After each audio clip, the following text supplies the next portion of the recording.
চলো চলো পাহাড় ডাকে, মেঘের দেশে ঘুরতে যাই। বারফুংয়ের সেই অফবিটে স্বপ্নগুলোকে ছুতে চাই।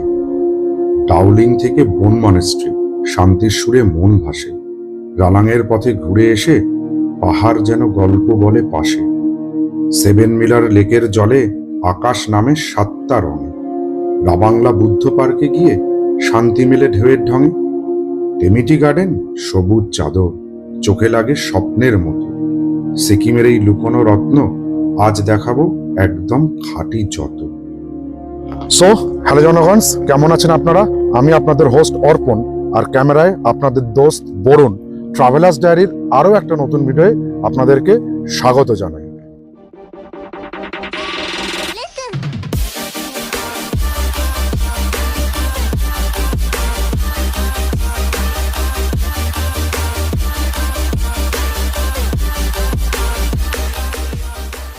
বৃষ্টিকে উপেক্ষা করেই হাতে ছাতা আর 11 নম্বর বাসে ভর করেই চলুন ঘুরে দেখি বারফুংকে।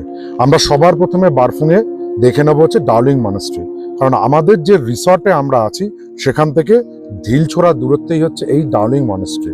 আর তারপরে দেখে নেব 7 মিরর লেককে। আমরা বারফুংয়ে চলে আসলাম ডাউলিং মনেস্ট্রিকে দেখার জন্য। আর এই মুহূর্তে আমি কিন্তু দাঁড়িয়ে আছি ডাউলিং মনেস্ট্রির প্রাঙ্গণে। শতাব্দী প্রাচীন এই ডাউলিং মনেস্ট্রি, অনেক ইতিহাস, অনেক গল্প, অনেক অনুপ্রেরণার সাক্ষী এই ডাউলিং মনেস্ট্রি। রাবাংলার কাছে বারফুং গ্রামে এই ডাউলিং মনেস্ট্রি কিন্তু 1717 সালে তৈরি করা হয়েছিল। স্থানীয় লামাদের মুখে যেটুকু শুনলাম সেটা শুনে এই ডাউলিং মনেস্ট্রিকে অনেক বেশি ইন্টারেস্টিং এবং অনেক বেশি কিন্তু সুন্দরভাবে ফুটিয়ে তুললেন তিনি আমাদের কাছে। ডাউলিং মনেস্ট্রির ভেতরে রয়েছেন আদি বুদ্ধা। আদি বুদ্ধা মূর্তির কিন্তু বৈশিষ্ট্য একটাই, এখানে বুদ্ধদেব আছেন, বুদ্ধদেবের সঙ্গে কিন্তু তার নারী সত্তাও বিরাজ করছে, মানে পুরুষ পূর্ণ নারী শূন্য। সেই থিওরিতেই ডাউলিং মনেস্ট্রিটা ভেতরে আদি বুদ্ধর মূর্তির তারা পূজা অর্চনা করে থাকেন। আর এই সামনে যে ঘরটা দেখছেন, এই ঘরের ভেতরে আছে লামা দর্জি লিম্পার পায়ের চিহ্ন, তার হাঁটুর একটা পদচিহ্ন রয়েছে, মানে হাঁটুর চিহ্ন রয়েছে। এছাড়াও রয়েছে যিনি এখানকার প্রোটেক্টর ছিলেন পদ্মসম্ভাবার সেই ভয়ঙ্কর উগ্র মূর্তির যে মাথার ওপরে আগুন জ্বলা, সেই আগুন জ্বলার একটা পাথরের ওপর তার ছাপ। তো চলুন এবার ডাউলিং মনেস্ট্রিটাকে ভালো করে ঘুরে দেখি।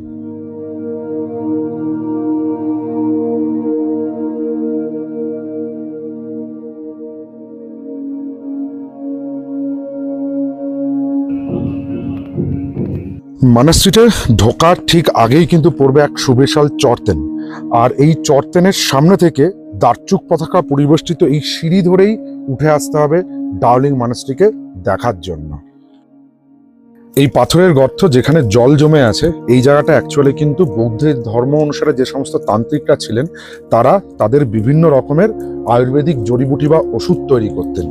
এটা ছিল তাদের ওই জায়গাটায় মিসেল টাইপের একটা মানে ইউজ করতেন মেশানোর জন্য, সেই জায়গাটা হচ্ছে এই জায়গা। এছাড়াও এই মনেস্ট্রিতে প্রোটেক্ট করার জন্য দুটি ফ্রগ আকারের পাথর রয়েছে। এখানকার যিনি রয়েছেন সে মং বা লামা, তার মুখে শুনলাম যে পদ্মসম্ভাবা যে উগ্র যে মূর্তি, মানে বুদ্ধদেব তো শান্তির দেবতা, তাকে কেউ কিছু বললে তিনি কিন্তু কিছুই বলতেন না, এতই শান্ত ছিলেন। বাট তাকে প্রোটেক্ট করার জন্য পদ্মসম্ভাবার আবির্ভাব হয়েছিল। তিনি ছিলেন বুদ্ধের প্রোটেক্টর। যেরকম আমাদের হিন্দু ধর্মে শিব ঠাকুর আছেন, শিব ঠাকুরের উগ্ররূপ বা প্রোটেক্টর হচ্ছেন কাল ভৈরব, ঠিক তেমনি গৌতম বুদ্ধের প্রোটেক্টর ছিলেন কিন্তু এই পদ্মসম্ভাবা। এই পদ্মসম্ভাবাকে এই জায়গাতে ফগ আকারে, মানে ব্যাঙের আকারে এখানে এই মনেস্ট্রিটাকে প্রোটেক্ট করার জন্য রেখে দেওয়া রয়েছে। দুটো রয়েছে, এখানে একটা রয়েছে বড় আকারের, এটাকে বলা হয় মেল ফগ। আর পিছনের দিকটায় রয়েছে একটা ছোট আকারের পাথর, তাকে বলা হচ্ছে ফিমেল ফগ। এই হচ্ছে ডাউলিং মনেস্ট্রি। এই ডাউলিং মনেস্ট্রি দেখে এই পাইনের বনের রাস্তা দিয়ে আমরা হেঁটে চলে যাব হচ্ছে 7 মিরর লেক দেখতে। এই সামনে যেটা দেখতে পাচ্ছেন প্রেয়ার হল মতন রয়েছে, তার সামনেই কিন্তু 7 মিরর লেক। তাহলে চলুন সেদিকেই আমরা এগিয়ে যাই।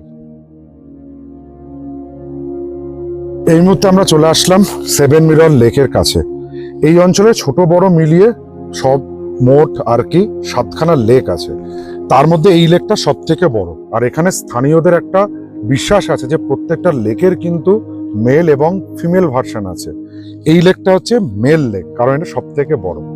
ওই দূরে মেঘের আড়ালে যে বাড়িঘর দেখা যাচ্ছে না, টেমিটি গার্ডেন হওয়ার আগে কিন্তু সর্বপ্রথম সিকিমের এই অঞ্চলেই চা বাগান ছিল। পরবর্তীতে এই জায়গাটা একটু বেশি ঠান্ডা হওয়ায় আর বৃষ্টিপ্রবণ হওয়ার জন্য চা বাগানটাকে শিফট করা হয় টেমি অঞ্চলে। তারপরেই কিন্তু ফেমাস টেমিটি গার্ডেন। মাথায় রাখুন, বারফুং কিন্তু হচ্ছে সিকিমের সব থেকে প্রথম চা বাগানের জায়গা। এই বৃষ্টির মধ্যে ছোট্ট বারফুং কিন্তু ঘুরে দেখতে পায়ে হেঁটে খারাপ লাগছে না। দারচুক পতাকা রয়েছে রাস্তার ধারে, আর সবুজ যেন বৃষ্টিতে আরো সবুজ হয়ে উঠেছে। সব মিলিয়ে একটা রোমান্টিক ওয়েদার। আর এই সময়তে একটা গানই মাথায় আসছে, দ্য লেজেন্ড কিশোর কুমারের রিমঝিম ঘিরে সাবান তো সুলাগ সুলাগ যায় রে মান। পোস্ট লাঞ্চ সেশনে বৃষ্টিকে উপেক্ষা করেই আমরা বেরিয়ে পড়লাম এই বারফুংকে আরো ভালোভাবে দেখার জন্য। সবার প্রথমে আমরা চলে যাব আমাদের হোমস্টে থেকে 3 কিলোমিটার দূরে অবস্থিত বন মনাস্ট্রিকে দেখার জন্য। এই মুহূর্তে আমরা দাঁড়িয়ে আছি পশ্চিম সিকিমের কিউজিং ভিলেজের বন মনাস্ট্রির গেটের সামনে। ভারতবর্ষে বন মনাস্ট্রি কিন্তু দুখানা রয়েছে, একটা হচ্ছে হিমাচল প্রদেশের সোলাং ভ্যালিতে, আর সিকিমে একমাত্র একটাই এই বন মনাস্ট্রি। বন মনাস্ট্রি সম্পর্কে বলতে গেলে অ্যাকচুয়ালি তিব্বতের যে বনপা সম্প্রদায়ের লোকেরা আছেন তাদের দ্বারা এই মনাস্ট্রিটা নির্মাণ করা হয়েছে। আর বনপা সম্প্রদায়ের যে পূজা রীতি বা সমস্ত কিছু কিন্তু তিব্বতে যখন ভারত থেকে বুদ্ধ ধর্ম গেছিল তার আগে এই বন সম্প্রদায়ের এই রীতিনীতিতেই পুজো করতেন, এবং সেই পুজো রীতি মেনটেন করে আজও পর্যন্ত কিন্তু এই মনাস্ট্রিতে পূজা অর্চনা করা হয়। চলুন বন মনাস্ট্রির ভেতরটা একবার ঘুরে দেখি।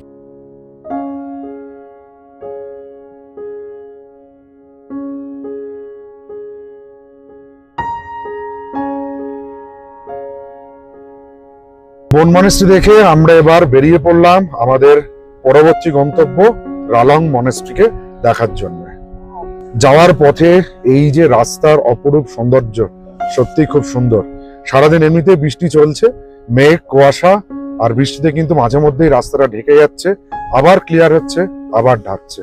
যাই হোক, সব মিলিয়ে একটা অন্য রকমের থ্রিলিং জার্নি এক্সপিরিয়েন্স হচ্ছে আমাদের এই মুহূর্তে।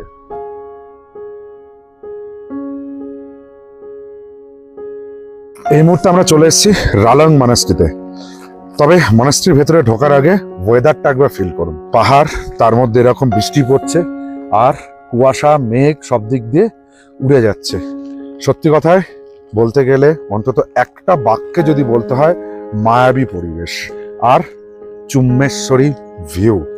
তো যাই হোক, ওয়েদারটাকে, বৃষ্টিটাকে, সবকিছুকে এনজয় করতে করতে চলুন এবার ভেতরে ঢুকে দিয়ে পড়ি রালাং মনাস্ট্রির, আর দেখে নেই রালাং মনাস্ট্রিকে। রাবাংলা থেকে 6 কিলোমিটার দূরে এই রালং মনাস্ট্রিটা। রালং মনাস্ট্রির ভেতরে কিন্তু বহু মূল্যবান তিব্বতীয় যে চিত্র এবং ধর্মগ্রন্থের খণ্ড রাখা রয়েছে এই জায়গায়। আর এই মনাস্ট্রি সম্পর্কে একখানা খুব জনশ্রুতি এই অঞ্চলে শোনা যায়, সেটা হচ্ছে যে তিব্বতের লাসা থেকে নবম কারমাপা নাকি ধান ছুঁড়ে মেরেছিলেন, এবং সেই জায়গাটাকেই চিহ্নিত হয়েছিল এই রালং এর মনাস্ট্রিটাকে বানানোর জন্য।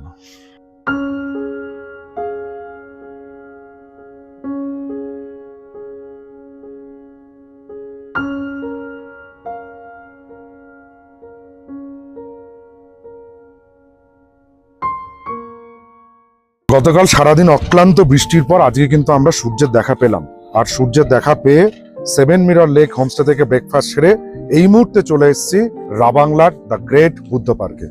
বুদ্ধ পার্কে আসার জন্য কিন্তু এই সামনে পার্কিং লট আছে, এখানে আপনারা গাড়ি, বাইক সবকিছু পার্ক করতে পারেন। সেক্ষেত্রে আপনাদের 4 হুইলের জন্য পার্কিং ফিস দিতে হবে 100 টাকা। আর বুদ্ধ পার্কের ভেতরে ঢোকার জন্য আপনাদের এই টিকিট কাউন্টার থেকে মাথা পিছু 80 টাকা করে টিকিট কাটতে হবে। টিকিটটা এরকম দেবে, প্রিন্টারের অবস্থা খুব খারাপ, কালি ওঠেন। এই বুদ্ধা পার্কের ওপেনিং টাইম সকাল 9টা আর ক্লোজিং টাইম সন্ধ্যা 6টায়। খুব সুন্দরভাবে কিন্তু ওনারা এটাকে রিপ্রেজেন্ট করেছে।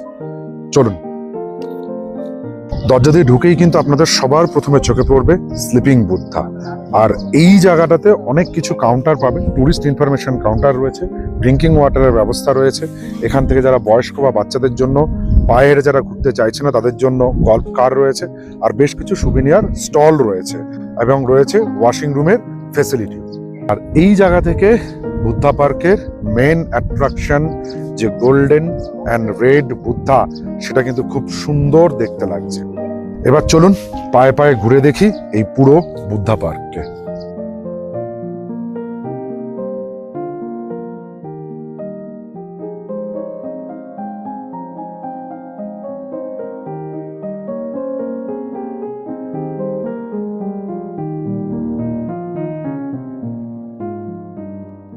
সর্বশেষ আমরা এখন চলে আসলাম টেমি টি গার্ডেন। হ্যাঁ, সিকিমের একমাত্র চা বাগান, যেটা 1969 সালে তৈরি হয়েছিল। এর পেছনে একটা কারণ ছিল, কারণ সিকিমের সমস্ত কিছু প্রাকৃতিক সম্পদ, সৌন্দর্য সমস্ত রয়েছে, কিন্তু চা বাগানটা ছিল না। এটা সিকিমের লোকদের বা অধিবাসীদের খুব আক্ষেপ ছিল।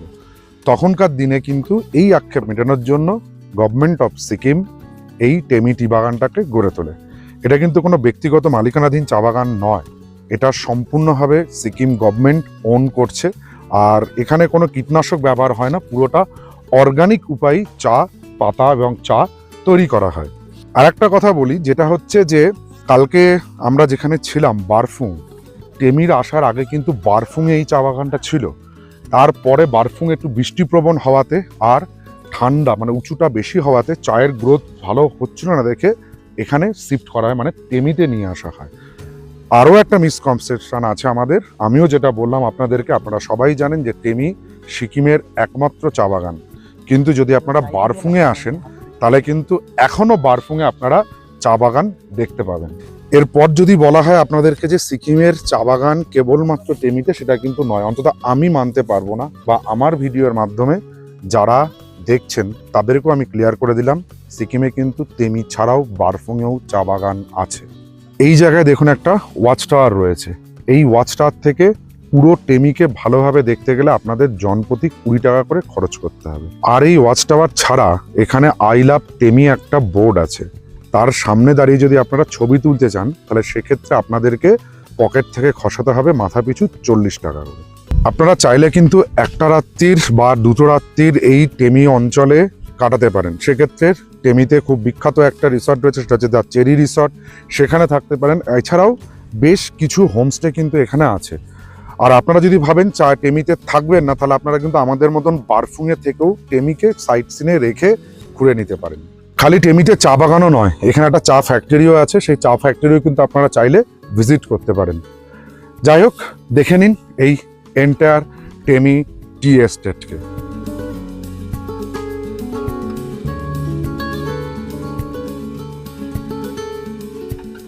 এবার আপনাদের সঙ্গে শেয়ার করি আপনারা কিভাবে এই বারফুংয়ে আসবেন। বারফুংয়ে আসতে গেলে আপনাদেরটা যদি ট্রেন পথে আসেন তাহলে সেক্ষেত্রে আপনাদেরকে শিয়ালদা থেকে এনজিপিগামী বা শিলিগুড়িগামী যে কোনো ট্রেন উঠতে হবে, এখানে নামবেন, নেবে সেখান থেকে এনজিপি বা শিলিগুড়ি থেকে 125 কিলোমিটার জার্নি করে চলে আসুন বারফুং। আর সেক্ষেত্রে আপনাদের ছোট গাড়ির ভাড়া পড়বে 4,500 টাকা, বড় গাড়ি 5 থেকে 5,500 টাকা।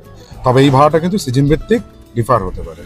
আর যদি প্লেনে করে আসেন তাহলে সেক্ষেত্রে আপনারা বাগডোগরায় নামুন, বাগডোগরা থেকে নেমে সড়ক পথে চলে আসুন হচ্ছে এই বারফুংয়ে। আর যদি আপনারা ট্রেন বা বিমান কোনোভাবেই আসবেন না, নিজেরা সেলফ ড্রাইভ করে আসবেন, তাহলে রোড গাইড ম্যাপ আমাদের চ্যানেলে আছে, সেটা আপনারা দেখে নিতে পারেন। এই ছিল আমাদের অফবিট সিকিমের বারফুংয়ের গল্প। যদি আমাদের এই গল্প আপনাদের ভালো লাগে তাহলে আপনারা আমাদের ইউটিউব চ্যানেল ট্রাভেলার্স ডায়েরিকে সাবস্ক্রাইব করবেন, পাশে থাকা বেল আইকনটিকে প্রেস করবেন, সবার আগে নোটিফিকেশন পাওয়ার জন্য লাইক করবেন, শেয়ার করবেন। আর কি, টাটা।